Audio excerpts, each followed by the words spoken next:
Hello, it's Dr. Cindy with this week's Mental Health Moment.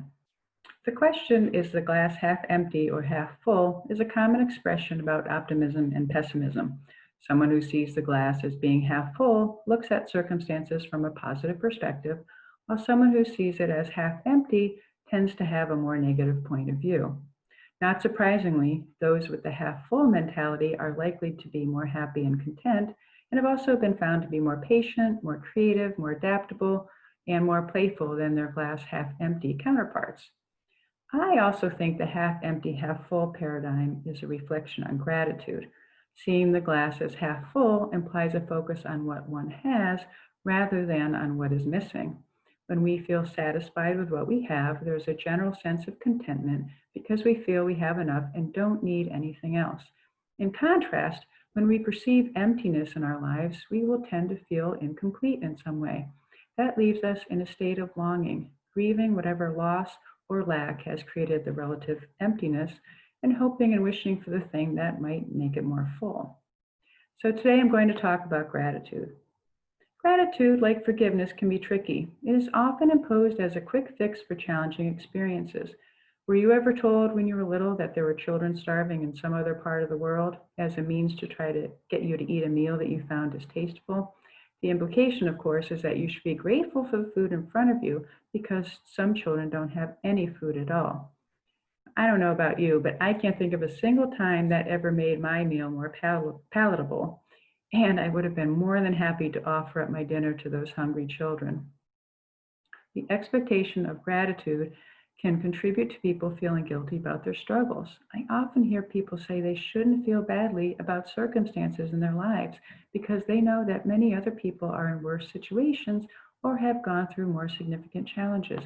But pain is pain, and our emotional experiences aren't and can't be based on what someone else is going through. They can only be based on what we are going through. The worst thing that has ever happened to you will be experienced as the worst thing that has ever happened to you, regardless of how that compares with someone else's most painful event. I also frequently hear people say they have no good reason for their difficult emotions as they list off their spouse, children, job, financial security, nice home as some of the many positive things they have in their lives. Now, if happiness were based on a simple math equation, then that might make sense. But we can't just add up the number of good things in comparison to the bad things and then decide to be happy if the pluses outweigh the minuses. When we try to do that, we end up feeling guilty and ashamed for not being happy if the ledger is in a positive direction, which only amplifies the tough emotions we're trying to overcome. And the brain is very eager to keep adding things to the negative column to prove how bad things are, which means we might never even get the balance we are looking for in that spreadsheet. Besides, painful circumstances carry greater emotional weight than do positive ones. Can having a good job override the death of a loved one? Does having a loving spouse outweigh a cancer diagnosis? Typically not. And remember, our brain will always direct our attention to areas that cause pain because pain is an indication of something that needs to be tended to.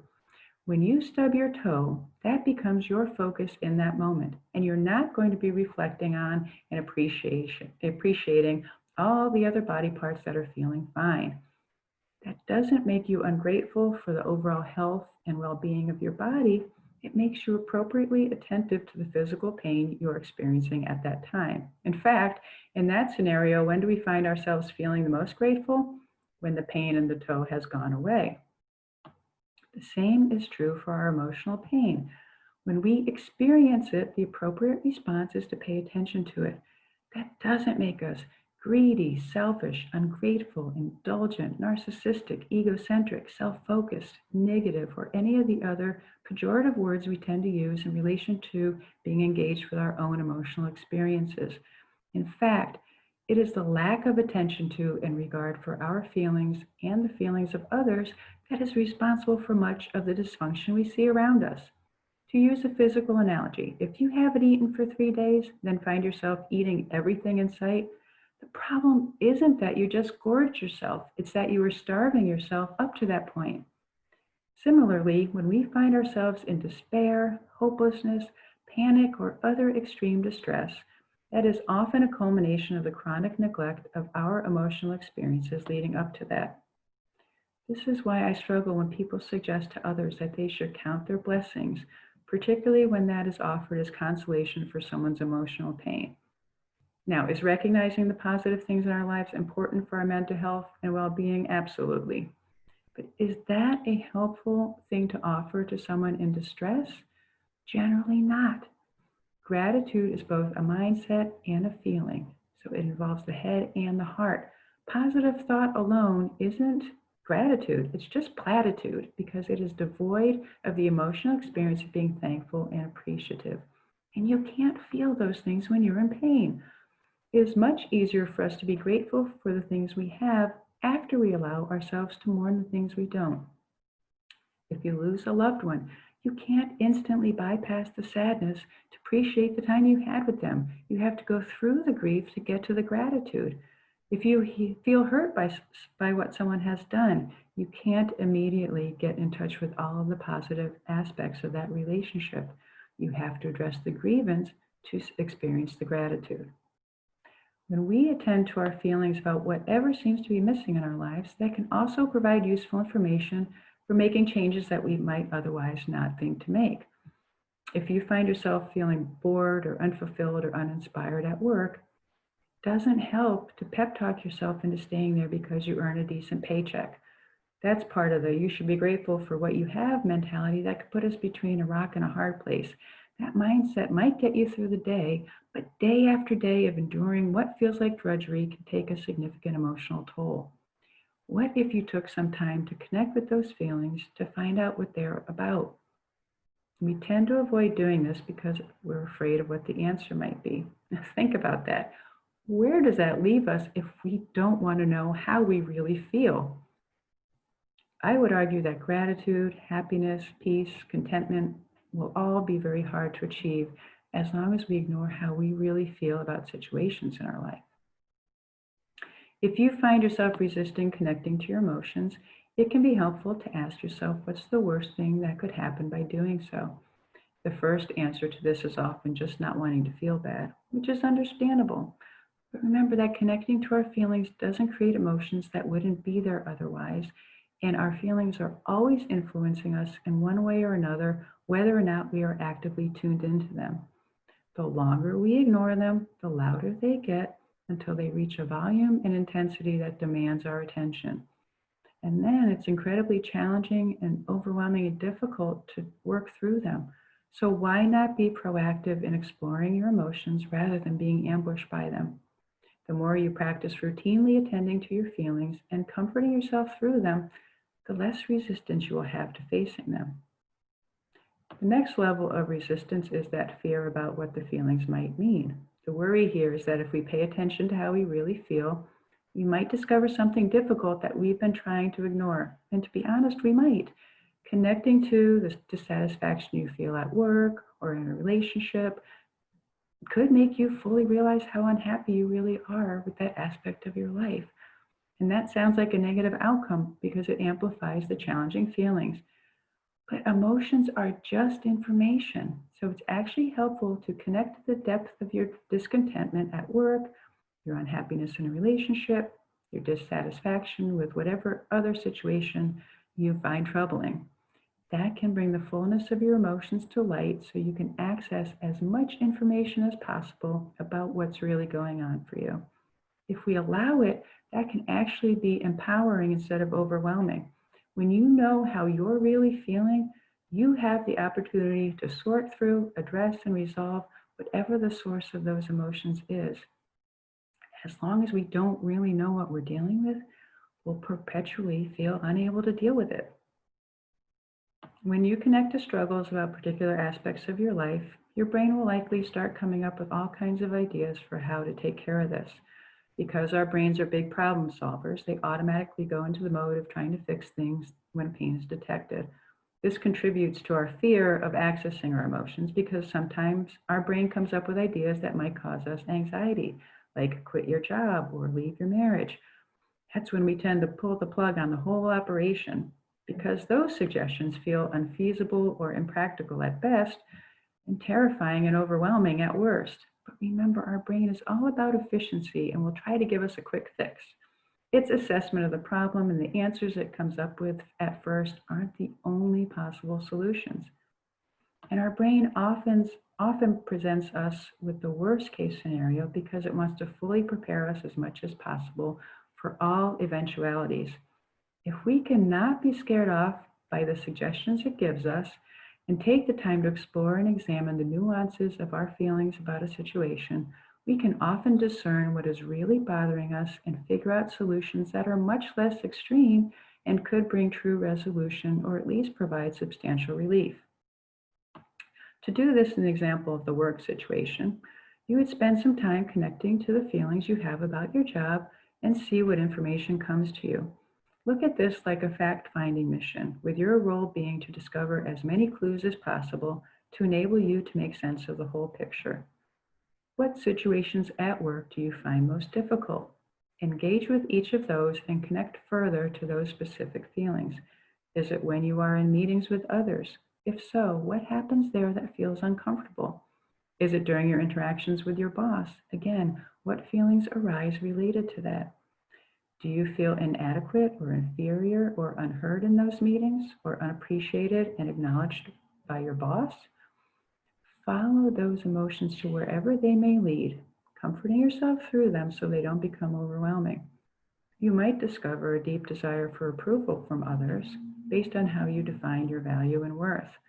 Maybe you're comparing your boss to a previous one and haven't grieved the end of that other relationship, or are expecting this boss to be just like the old one, which makes you feel disappointed whenever that doesn't happen.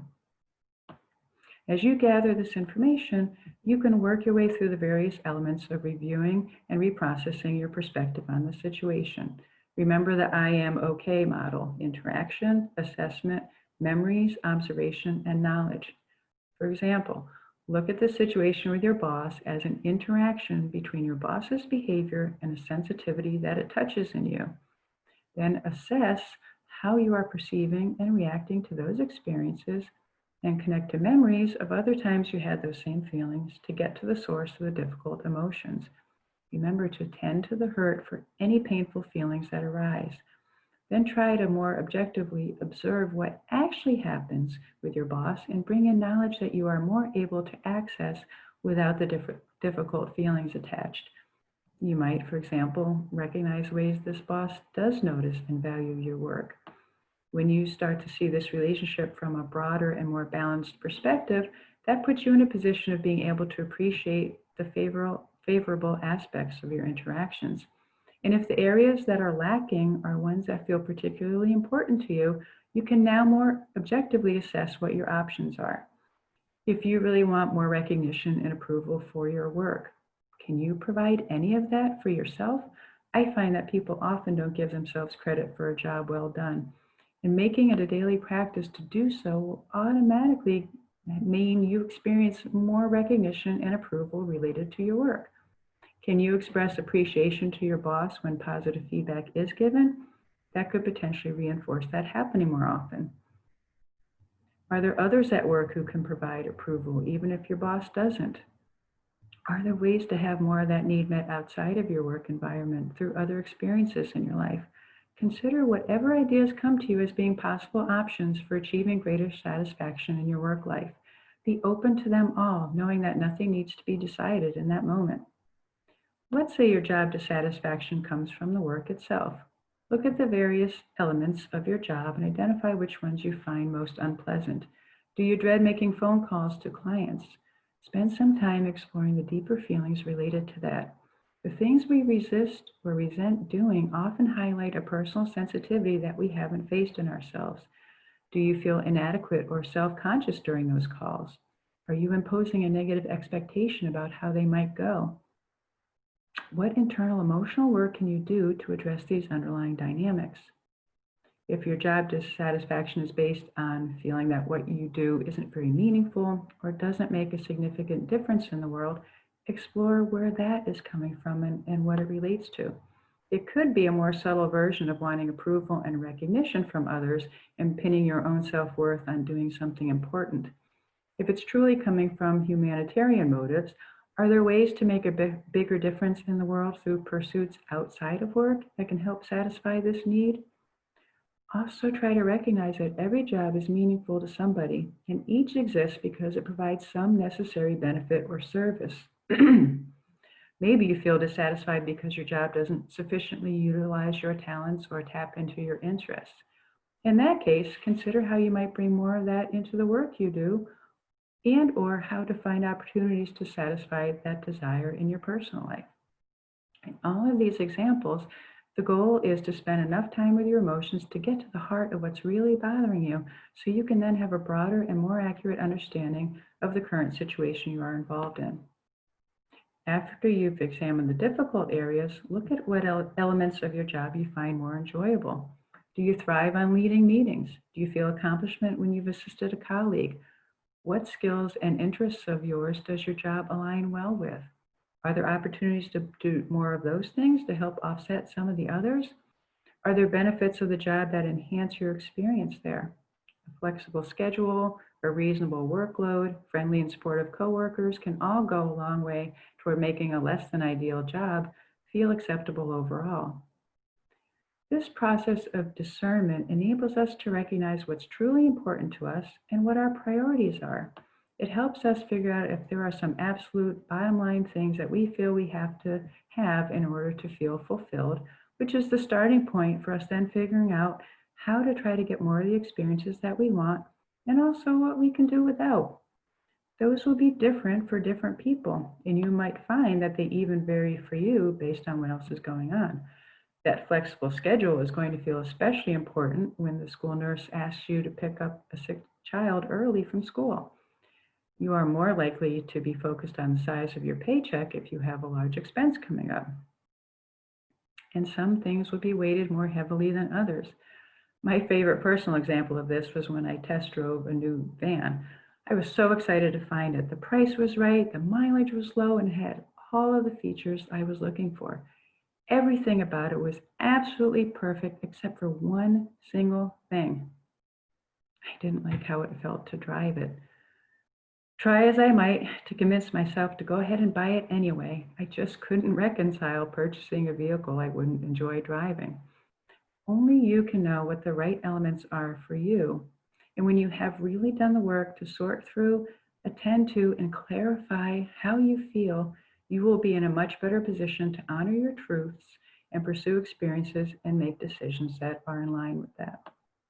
So, what does this all have to do with gratitude? When we allow ourselves to engage with feelings of discontentment and dissatisfaction about a situation, rather than trying to talk ourselves out of how we feel or assuming that there are no viable solutions to the perceived problem, it frees our minds from the limitations of our rigid way of viewing things. This enables us to see things from a perspective that is less confining and can open up possibilities that help us feel less trapped in the situation. And this broader view creates opportunities for us to recognize and connect to the positive aspects that lie outside of the parameters of that initial fixed mindset. From that frame of reference, it is much easier to come up with possible ways to try to improve the elements that we hope to change while also recognizing and appreciating the things that are already fine just the way they are. Remember, gratitude doesn't come from your glass being full, but from you feeling that it's full enough. Which brings me to the importance of practicing gratitude daily.